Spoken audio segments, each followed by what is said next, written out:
What's going on, guys? Venatix here. Welcome back to the channel.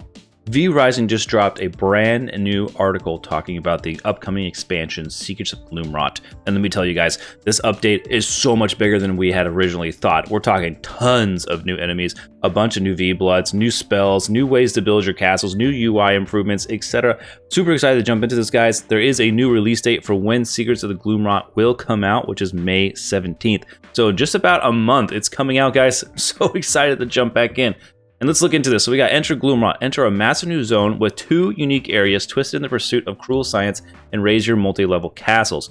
So we're going to have polluted valleys and lightning-scorched highlands to face the mutated experience and mechanical wonder spawned from the twisted imaginations of the Transcendum. We kind of look at some pictures here. This seems to be a garden of a player castle. As you can see, the castles are now multi-leveled. You can have up to, like, I think 3 stories now. And this is the garden. Look how much cooler you can make your own garden. I mean, this is really awesome. We got some other pictures here just to kind of scroll through. We can see some poison vials, maybe something, a new crafting station or a boss level. We can see close up and personal inside of a building here, just kind of like a rustic look. We got some of the new enemies here in the area of Gloomrot. This guy's got like a pulse gun, cannon, ray gun, or something. This guy apparently shoots like lightning out of him, or it's the player who's shooting lightning. And peep onto this right here. This is one of the new weapons, the Great Sword, and we'll get more into that here later. Again, just more like look of the area here, kind of old cottage, maybe steampunkish look. And the reason why I say that is kind of more over here by the looks of this bridge. You can kind of see, it looks like a poisonous river. Maybe it's yellow. Pretty interesting to see that. And then you can see like, oh, look at this. Is it poison? Is it slum? Is it chemicals that have just kind of fumed into the river, etc., polluting the area? Just kind of give you the vibe of what Gloomrot is all about. Jumping down here, we got the world revamp. As I told you, this world is pretty much changed and being changed. A lot of the areas are going to be the same, but with just new stuff. And then it's going to be so awesome. I mean, it pretty much says right here, experience expansions and improvements to the biomes you already know, explore the new vineyard in Silverlight, a reimagined cursed forest experience, and a whole host of new points of interest in Dunley Farms. Which is good, because I felt like Dunley Farms had like 2 little areas and it was just like big open nothing. So maybe Dunley Farms will be a little more condensed and have more things to explore. Now, for the weather hazards, they talked about a choking mist, as you can see right here, and then a deadly lightning strikes. And looks like maybe if it hits a tree or maybe just where it explodes in general, it leaves a fire trail behind it. So man, weather really out to get us this time. If it wasn't just for the sun, now we're gonna have lightning and apparently a choking mist. My guess though, again, choking mist is just gonna be in the cursed forest. So we're gonna have to have some type of like vial, some type of potion, I imagine, that we can take to be immune to it or take less damage, similar to that of like the silver. Now we have trading hubs, or at least more trading hubs. As we can see here, discover unique trade hubs across Varderon, exchanging coins for goods with new NPC merchants. But it says, of course, be careful because not all of them are friendly to vampires. Which reminds me of the original merchant that we have, where you kind of have to dress up as a human, like the grandma, to go talk and talk to the merchant and sell your silver. So that's pretty exciting stuff. Now, multiple floors are coming to the castles, guys. Now you can build upward with castles capable of sustaining multiple floors. As we've seen there, castle customization. So we're going to have some building UI changes, some more color variations, and more decorations. And there's going to be new crafting stations. We got the Jewel Crafter Station, Legendary Forge, Fabricator, and Leatherworking Station. Now, this is what blows my mind, is I was expecting like a couple of V-Bloods, you know, maybe 3 max, but we're getting 13 new bosses. Encounter over a dozen new legendary V-Bloods between Gloomrot and updates across all of Varderon. So everywhere, not just the new area, but just kind of all over the place. New places to explore, new V-Bloods to attack. Now remember, every time you kind of killed a V-Blood, you get a new ability. So it looks like we might get 13 new abilities, but that kind of makes sense because there's going to be a whole new spell tree if you want to wear that. And we'll jump into that soon, just as we scroll down here. We also going to have 30 new enemy types, which is crazy. There's going to be new factions, both monsters and men, new spiders, elementals, undead abominations across Varderon, and mutants, experiments, etc. Like, there's just going to be a whole bunch of cool stuff. We got mutated deer, moose, whatever the heck that guy is. We got a spider here. Again, this guy that we saw earlier in one of the screenshots. Now, this is where things get really cool. We got the improved magic. Spells have been reimagined and made more specialized. Become a master necromancer, a dangerous illusionist, or something entirely unique. The choice is yours. We got the new spell school Storm. Harness lightning and thunder to lay waste to your foes. Become electricity itself, crackling between your enemies while you bring down the full fury of the storm.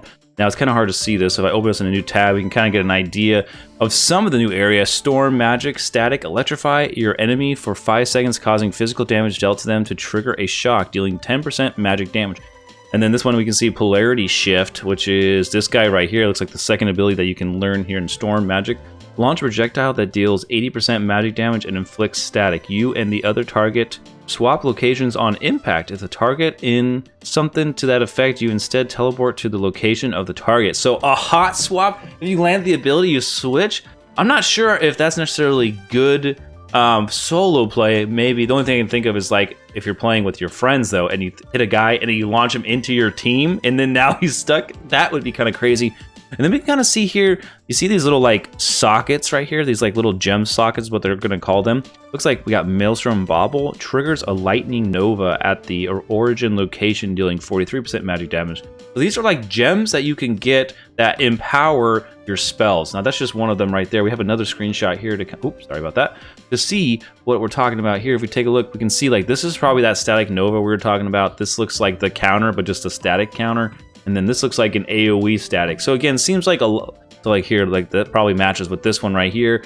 And then maybe this ability right there could be the ult where he calls down a lightning strike. Again, we're just guessing here. We don't actually know if that's true or not. But just the fact that we got a whole new spell school and that the other spell schools are kind of revamped a little bit. And then we have this new gem system, which again, we'll talk about that a little bit here in a second.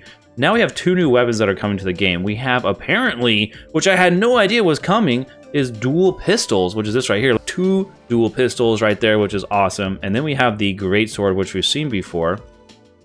There they are. Look at that. You got like the copper, the iron, and maybe like the improved or the silver. I mean, I don't know. It's been a long time. Looks really cool. Great sword and the dual pistols, which is awesome. So just two new weapons, unfortunately, but it's probably for balancing. And to be fair, I think that's awesome. Just two new weapons alone is going to add some more variety, especially with the new spell schools and everything like that. Now we got legendary weapons. Find one-of-a-kind ancient weapons and restore them to their former glory. Randomized properties enhance your weapon abilities, as well as offer on-hit effects to further expand your strategies. Now, we don't actually know how we get these legendaries, but take a look at this picture right here. We can zoom in just a little bit. We can see the difference here. Here's what the normal one looks like on the left, and then right here is the legendary, and we can see it's been blood infused, which hits inflict leech. It's called the Screaming Bloodbringers. Interesting to see that. And then also, they talk about this a little bit. There's like a new inventory system where you have different types of bags. You can see this 2 of 2, 2 of 2, 6 of 6, 7 of 8. Now this is just a guess, but this looks like scrolls or paper, 2 of 2. This one maybe is like gems or sockets. This one looks like silver. And then this looks like emeralds, maybe like the topaz and things like that. I'm not exactly sure what that means. I think they talk about it a little bit. And then we have this button right here. Maybe this is the auto sort button. I'm not sure. We see that button here, and a button here, maybe. It's grayed out, so I'm not exactly sure, but we can just see that legendaries are going to be something really important to get to the end game, to be better than your opponents, to be better against the PvE.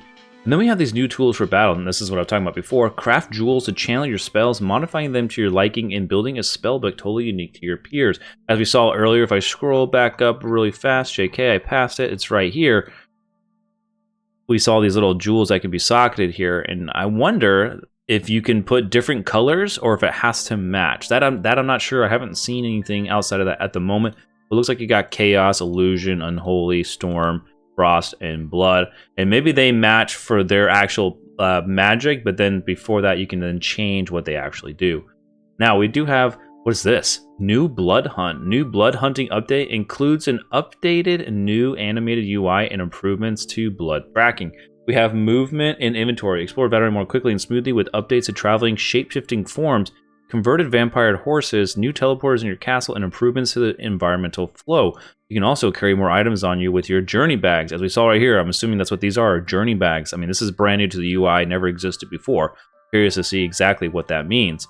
Now we have new vampire cosmetics. Express your immaculate taste with a wide variety of new hairstyle options. Nice. And then they improve sound and more music. Enjoy a better balance and improved sound experience, and traverse a new frontier with 4 new music tracks to properly indulge in the ambience of Gloomrot. And then last but not least, it looks like they got the Sinister Evolution Pack, something you can go and wishlist on here. They do not have a price, but I'm assuming probably anywhere from $10 to $20 would be my guess.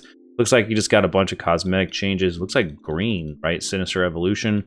Things like that. You get the pestilence masks and things. Looks cool. We'll have to see how much it costs. Definitely worth supporting this. This is going to be a massive update for a game that only costs like, what, 20 bucks? Now here's the roadmap for the future. So we're going to get update number 1, and we're going to have 2 more updates after that. Of course, we don't have a timestamp or anything like that, but we know that with this update, I can only imagine that these next updates are going to be absolutely massive as well. And we already knew back in the day, like a year ago when the game came out, there was like an area on the map that was kind of grayed out, like faded out, which was like a snow level or something like that, like the top right corner.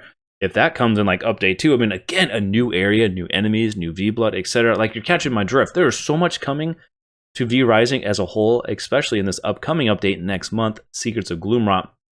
This should bring you back to the game. If you enjoyed it even a little bit, if you enjoy the combat, which to me personally, I think the combat is the best part of this game over everything, the combat is just going to get better because now there's new weapons, there's new jewels to socket, there's new spells to learn. Like, this is going to be awesome. If you like V Rising and you like to watch content, whether that be PvE, PvP, build guides, etc., because build guides are going to become a real thing now that you can actually get legendaries and get jewels for your magic, make sure to subscribe for future updates because we're going to be playing the crap out of V Rising. My friends and I, we're going to be joining a official solo PvP server where we're just going to go through and grind and fight people as well as do PvE, take a look at all the new enemies, the new jewels, the new magic, etc. So stay tuned for that, and we'll see you in the next one. Peace.